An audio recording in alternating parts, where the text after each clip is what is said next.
آپ نے دیکھا ہوگا کہ بقرعید کے موقع پر دنیا بھر میں مسلمان قربانی کرتے ہیں اور آپ سوچتے ہوں گے کہ ایسا کیوں کیا جاتا ہے۔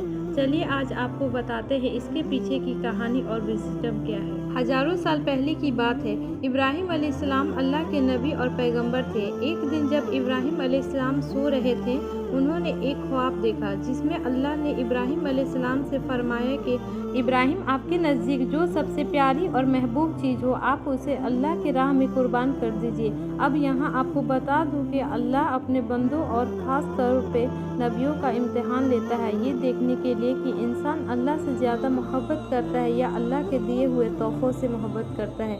نبی اور پیغمبر کے خواب سچے ہوتے تھے۔ وہ جو بھی خواب دیکھتے تھے وہ اللہ کا حکم ہوتا تھا۔ تو یہ خواب دیکھنے کے بعد ابراہیم علیہ السلام نے اپنے اونٹوں کے جاتوں میں سے 100 اونٹ قربان کر دیے۔ ابراہیم علیہ السلام نے سوچا کہ جو اللہ نے انہیں حکم دیا تھا وہ پورا ہو گیا۔ جب رات کو وہ سوئے تو انہیں پھر سے یہی خواب آیا، اس لیے ابراہیم علیہ السلام نے اگلے دن 200 اونٹ اللہ کی راہ میں قربان کر دیے۔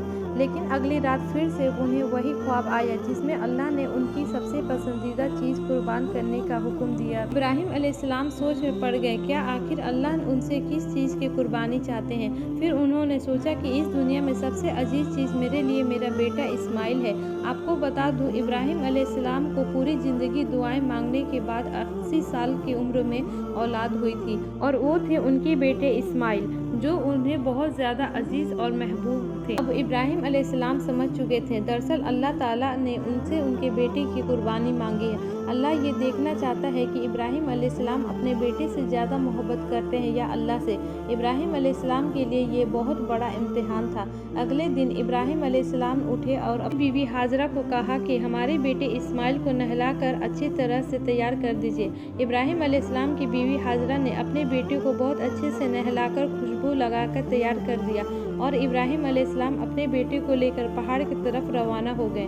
ابراہیم علیہ السلام یہ تکلیف بھرا فیصلہ کر چکے تھے کہ وہ اپنے بیٹے کی قربانی دیں گے، پر شیطان کو کیسے منظور ہوتا کہ کوئی اللہ کی ذات کرے؟ تو شیطان بھی اپنے کام پر لگ گیا۔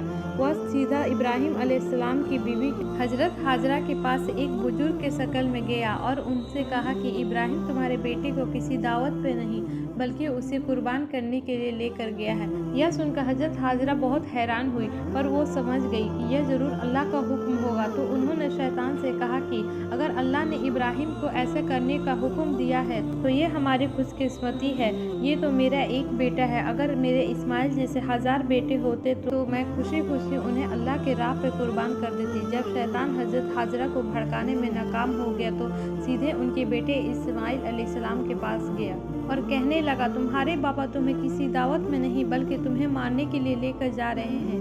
جواب میں اسماعیل علیہ السلام نے کہا، اگر یہ اللہ کا حکم ہے تو میرے لیے اس سے بڑی کیا خوش نصیبی کی بات ہے کہ میں اللہ کے راہ میں قربان ہو جاؤں۔ یہاں بھی شیطان جب ناکامیاب ہو گیا تو یہ ابراہیم علیہ السلام کو بھڑکانے کی کوشش کرنے لگا، تو غصے میں آ کر ابراہیم علیہ السلام شیطان کو پتھر سے مارے۔ یہی وجہ ہے کہ جب لوگ حج پہ جاتے ہیں تو شیطان کو آج بھی کنکڑی مارتے ہیں، اور یہ حج کے اہم ارکانوں میں سے ایک ہے۔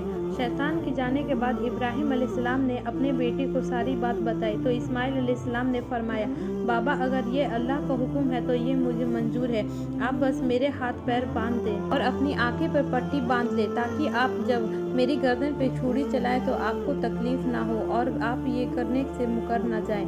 اور جب انہوں نے اسماعیل علیہ السلام کی گردن پہ چھری چلائی تو ایک جانور کی آواز آئی، سن کر وہ حیران ہو گئے۔ انہوں نے جب آنکھوں سے پٹی کھولی تو ایک دمبا جبا ہوا تھا اور اسماعیل علیہ السلام ان کے پاس کھڑے مسکرا رہے تھے۔ تب آسمان سے اللہ نے ابراہیم علیہ السلام سے فرمایا، ابراہیم آپ اس امتحان میں پاس کامیاب ہو گئے، ہم نے آپ کی یہ قربانی قبول کی، آپ کا یہ امتحان قیامت تک یاد رکھا جائے گا، اور آپ کی اس سنت کو ایمان والے لوگ ہر سال یاد رکھیں گے اور ہر سال اللہ کی راہ میں قربانی پیش کریں گے۔ ابراہیم علیہ السلام کی اس سنت کو اللہ نے آنے والی نسلوں کے لیے عبرت بنایا، اور اسی لیے مسلمان ہر سال حج کے موقع پر قربانی کرتے ہیں۔ بقرعید پر جو بھی حلال جانور قربان ہوتے ہیں ان کے گوشت 3 حصوں میں بانٹا جاتا ہے۔ پہلا حصہ غریب مسکینوں میں بانٹا جاتا ہے، دوسرا حصہ رشتہ داروں میں، اور تیسرا حصہ خود اپنے گھر میں رکھا جاتا ہے۔ حج کے ان 10 دن میں کی گئی نیکیاں اللہ کو سال بھر کی گئی نیکیوں سے زیادہ پسند ہے، اس لیے ہمیں ان دنوں میں زیادہ سے زیادہ نیکیاں کرنے کی کوشش کرنی چاہیے۔